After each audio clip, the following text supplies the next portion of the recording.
Hi, this is Andrew, and this is a short tutorial on how to use OpenAI's Whisper and Google Drive to transcribe audio files into text. We're starting off here on the GitHub page where I have a few different projects. The first one you'll see here is actually how to take a YouTube URL and get captions for it that you can then upload using AutoSync and create really high quality captions for your YouTube video. We're going to be using this one, the Google Drive Audio Transcription Python notebook. There's also one for video, and the difference between that and the one we're going to use is the video one will first grab the video and extract the audio and then do a transcription from there. And when it's finished, it will leave a audio file inside an audio folder. But we're just going to focus on audio right now because I know a lot of people who write and want to use transcription, and this is a great way to transcribe a bunch of things all at once. So what we're going to do is just click on this, and that's going to take us to the GitHub page with the notebook. Now, if you're new to this, Colab or anything like that, don't panic. It's not too hard to understand. Basically, a Python notebook or a Jupyter notebook is a way to run code and explain what's going on. So here's a description, and then here's some code, and each one of these will run in a separate cell. Now, if you're looking at this and you're confused, like, well, how do I run it? Well, it's pretty easy. If you have a Google account, you just click Open in Colab. We're now taken to the Colab page. So Colab is a service that runs in the cloud that lets you run a Jupyter notebook or a Python notebook, which is what this is. And don't worry, nothing's going to run on your computer. This is going to run entirely in the cloud. And you're going to want to save a copy and click Copy to Drive. So it will save your own copy of it so you can alter it and change it if you want. Now, a thing to understand is this is going to ask to connect to your Google Drive. Be sure to read all of the warnings that pop up. This does not mean that anybody else will have access to your Google Drive. It just means that this application or your copy of the application will be able to connect, and only you will be able to do that because you have to authenticate through Google. But again, read the warnings because it can be a little bit scary when you're connecting to a Google Drive. Now, the next thing you need to do is to make sure that you click on your runtime and have it as a GPU, not a CPU, but a GPU. For machine learning tasks, GPUs are much, much faster, so it'll get things done in seconds instead of minutes or even longer. Let's take a look here at the different sections. The first part here is going to install these different code libraries, and then it's going to use the Whisper model. I've chosen the small model, which is very capable. The base is great, but we'll use the small model.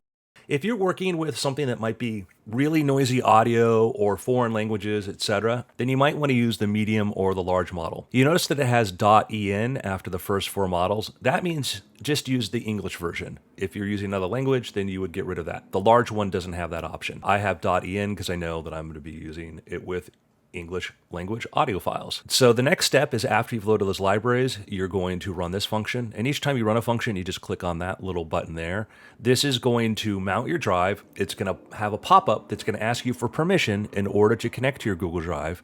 And then after it does that, it's going to create some folders if they don't already exist. Whisper Audio Processed Audio, Whisper Audio Text Files. Whisper Audio is where you're going to drag the audio files that you want to transcribe, and after they've been finished transcribed, they're going to be moved to processed audio so you don't keep transcribing the same audio files over and over again. But you could if you wanted to. Colab is free to use. You can upgrade for more powerful GPUs, but it won't cost you anything to do this, and that's what's really cool, is that OpenAI's Whisper is a open source model.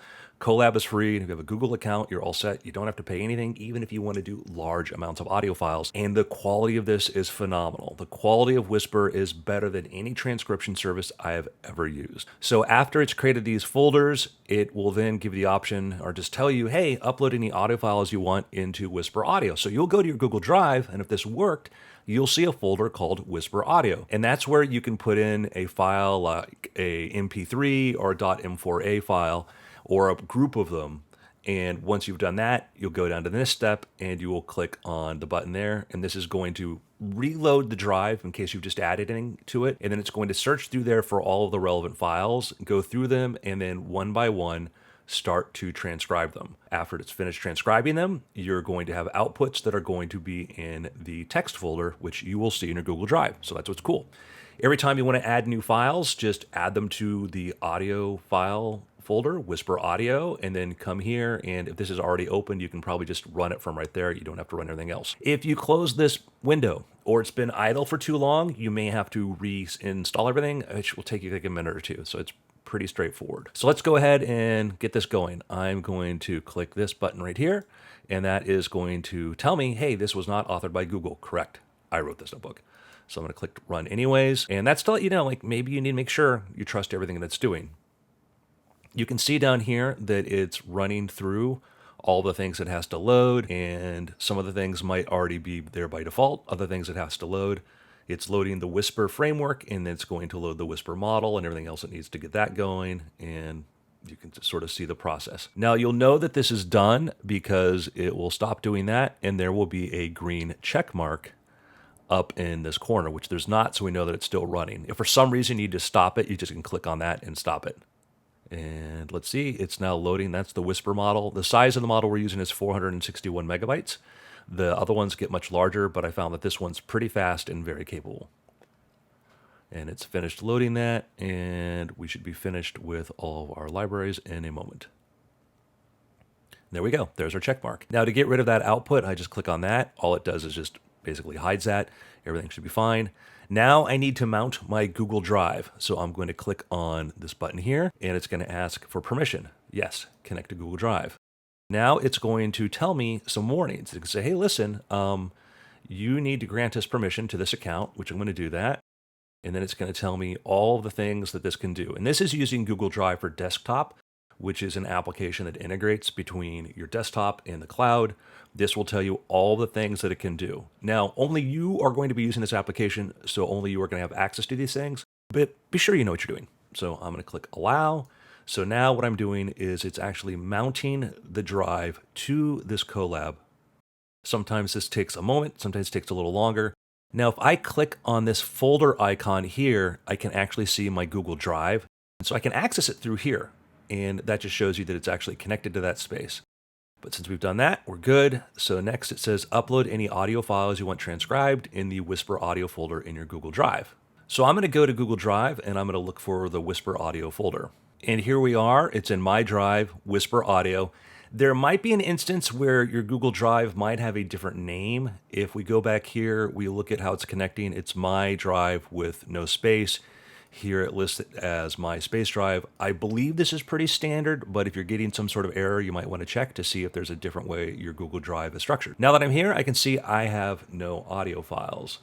So what I need to do now is drag an audio file in here. So I have a very simple audio file that I made, and I call it pause, which I'm uploading right now, and I can see that it's available. So when I click back here and I have the drive search for any audio files, it should find that. So I'm going to click that button there and go down here, and we can see that it's running. It's going through here. If you didn't have any audio files, I would probably tell you. I think there's a warning I put in there to say no audio files.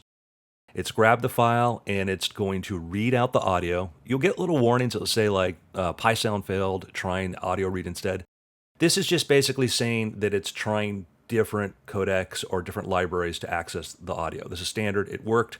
And I have a little output that tells you how many words it's processed. And there we go. There's the audio sample right here, or the transcript. And if I click over to Whisper Audio and look here, look, the audio file's gone. That's because it got moved over to here. So if I go back to here and click text files, you'll see a couple different ones that I created. This one was called pause. And there is the audio file complete with punctuation, including commas, etc. And just like that, we were able to transcribe audio files in a Google Drive into text.